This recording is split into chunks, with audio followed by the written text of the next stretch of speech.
Eu quero falar de fake news. Fake news. Fake news. Qual é o agente que mais produz fake news na face da Terra? O agente chama-se produz. O governante. O agente é o governante.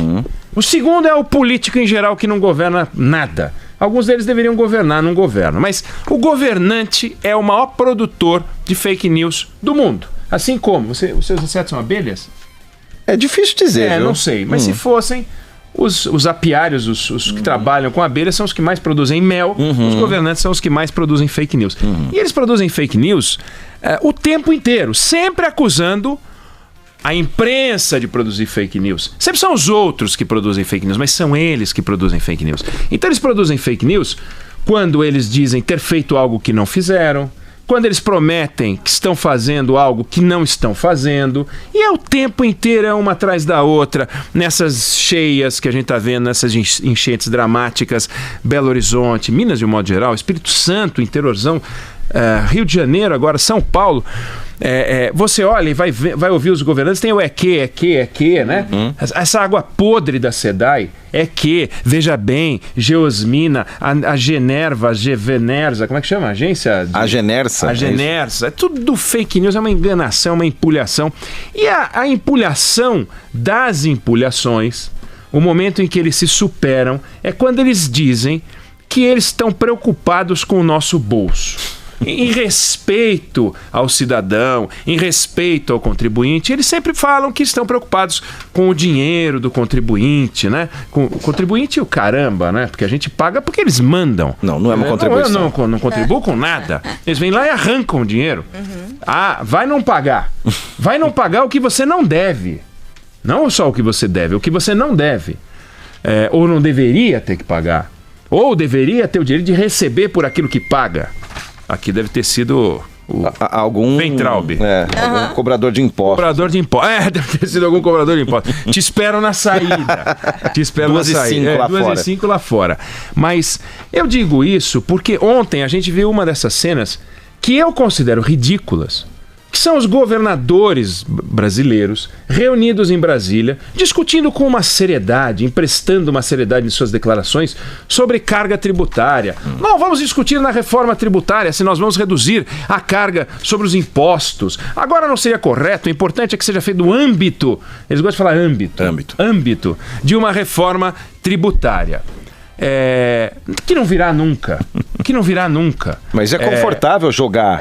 Joga pra frente, joga pras calendas. Então é o seguinte, no último século, o Brasil conseguiu fazer 4 reformas tributárias. Em 1934, em 1946, em 1967 e na Constituinte de 88. Foram 4 reformas tributárias. Bom, como nós saímos de cada uma das reformas tributárias? Pergunta se pagando mais ou menos imposto do que antes.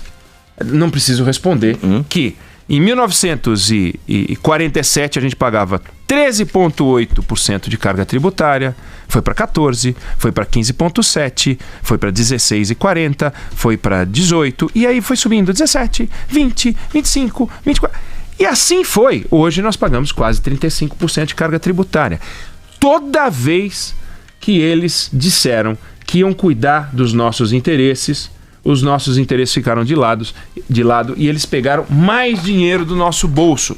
Sempre. E foi sempre assim. Se a gente pegar, de 47 para cá, dá quanto? Dá 60... 60, 72. 72... 72 não? 73 anos. Já estamos em 2020, já é verdade. 3/4 de século de análise da carga tributária. E você pode ter, de um ano para outro, cair um pouquinho, ou porque aumenta a recessão, ou porque... Não importa, mas o fato circunstâncias. Ela sempre sobe. Quando a gente pega os 30 países com maior carga tributária, o Brasil é o que proporciona o pior retorno sobre o dinheiro. Então, é a velha discussão. Ainda se a gente tivesse os serviços, até valeria a pena. Nós temos alguns serviços. O serviço de saúde brasileiro é modelar, por pior que seja, por mais que a gente possa reclamar. Se você olhar o que tem por aí nos outros países, o serviço de saúde no Brasil é até bom, né? O SUS é um projeto vencedor. não é disso que se trata. Mas o fato é que a empulhação e o fake news é chegar pra gente e dizer que pode baixar a carga tributária. Quem é que começou com essa discussão? O presidente da República disse: se eles, governadores, baixarem a carga tributária, eu baixo os impostos, zero os impostos federais. Eles zeram os impostos estaduais de lá, eu zero os impostos federais daqui. Tudo conversa fiada. Ele não vai zerar imposto nenhum, não pode zerar imposto nenhum, ele não tem essa autoridade, ele não tem esse poder. Por quê? Porque ele quebra o Estado brasileiro. Se a Dilma foi empichada por uma pedalada de bicicleta de criança com rodinha, tirar 30 bi do caixa do governo com uma... não seria uma pedalada, é sei lá o que é isso. É uma empinada de mountain bike. Empinada de mountain bike, não dá para fazer. A descida. Ele não pode fazer isso, ele não tem esse poder, ele arrebenta o Estado brasileiro. Mas ele propôs essa discussão, bacana. Bom, nós estamos discutindo isso aqui.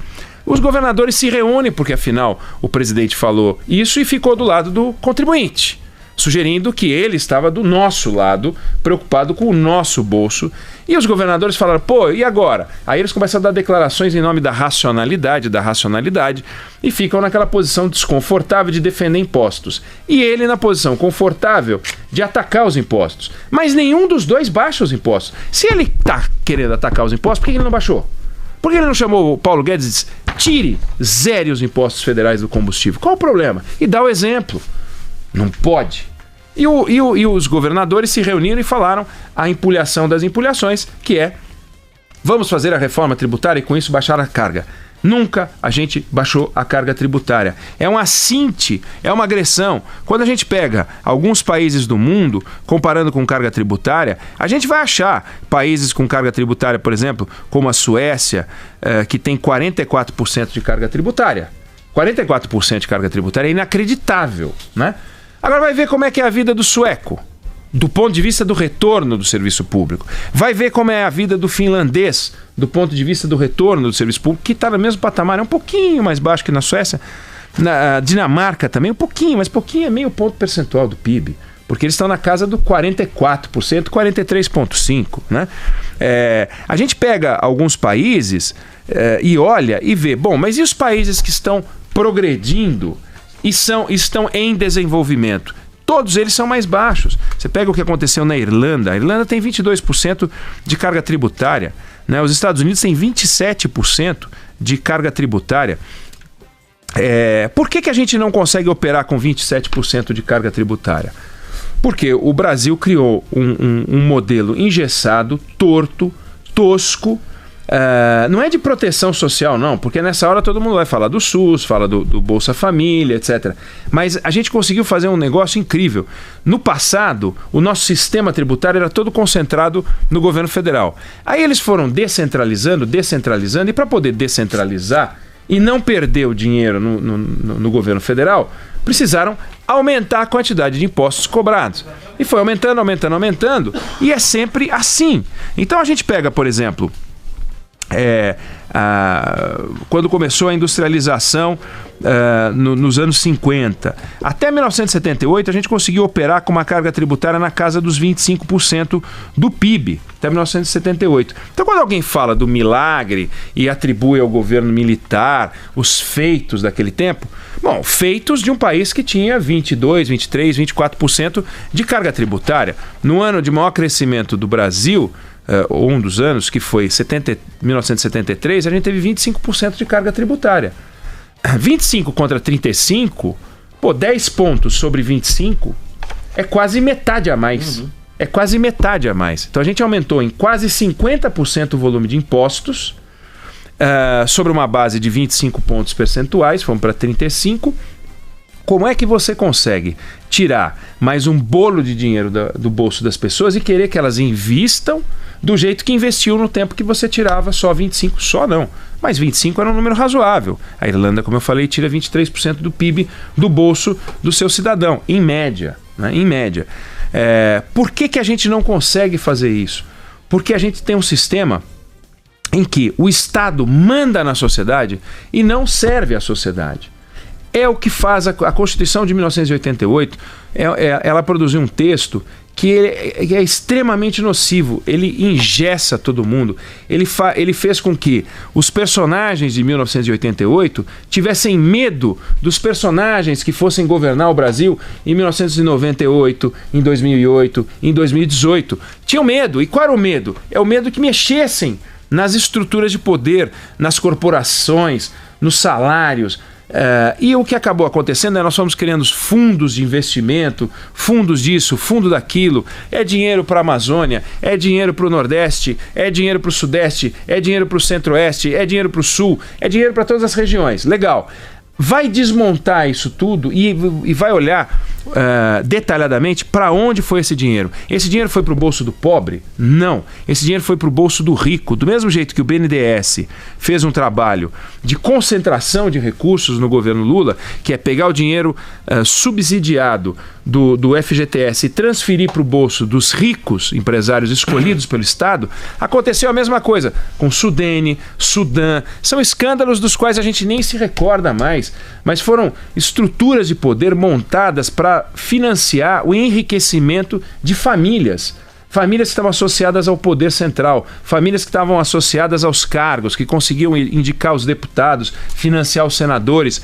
E esses caras pegaram e embolsaram essa grana, enriqueceram. Nós criamos várias fortunas e se a gente olhar o ranking das fortunas, a gente vai ver vários casos, mas assim, há centenas de famílias hoje muito ricas, muito endinheiradas, que devem tudo isso ao dinheiro do Tesouro Nacional, que deu a eles a oportunidade que não deu ao resto da sociedade por meio da educação, para que elas pudessem prosperar. Então, o jovem que mora numa comunidade, a chance dele mudar hoje de patamar social é menor do que já foi no tempo em que a gente tinha uma carga tributária de 25% do PIB. E essa distorção toda, a gente fica falando o tempo inteiro que vai resolver, e a última notícia, e que nós demos aqui em primeira mão, quando o presidente Jair Bolsonaro esteve no Grupo Bandeirantes para uma visita, e conversando com um dos seus assessores, ele virou e disse, o assessor disse, nós não vamos mais mandar um projeto de reforma tributária.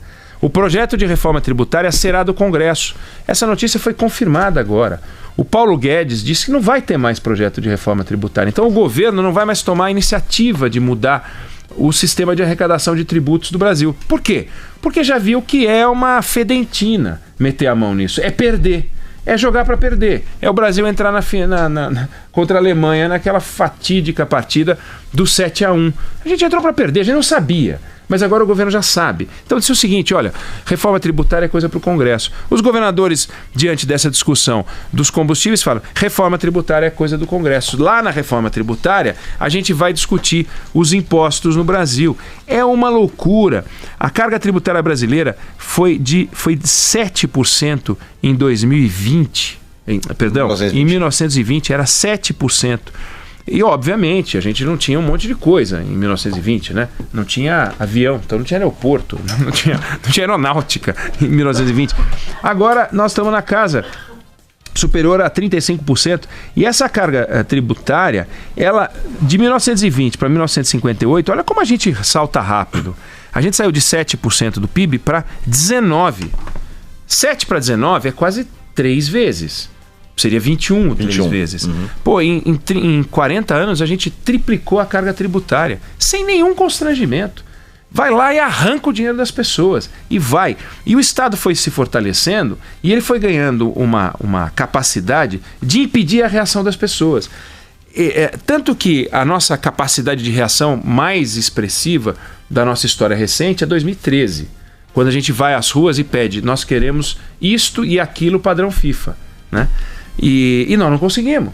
E além de não conseguir, a gente reelegeu vários governantes em 2014, entre os quais o presidente da República. Em 2013 estava lá a Dilma tentando se segurar, arrumando argumentos e fazendo propostas para sugerir à sociedade que ela estava melhorando o país.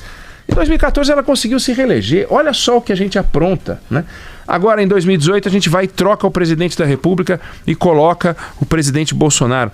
Não vou discutir a agenda social do presidente, não vou discutir a agenda econômica do presidente. Eu vejo com muita simpatia a agenda econômica do presidente, com privatização, concessão. espetacular, acho que tem que fazer isso mesmo. Agora, e a carga tributária? Repara que pode ser um governo de esquerda, pode ser um governo de direita, pode ser um governo militar.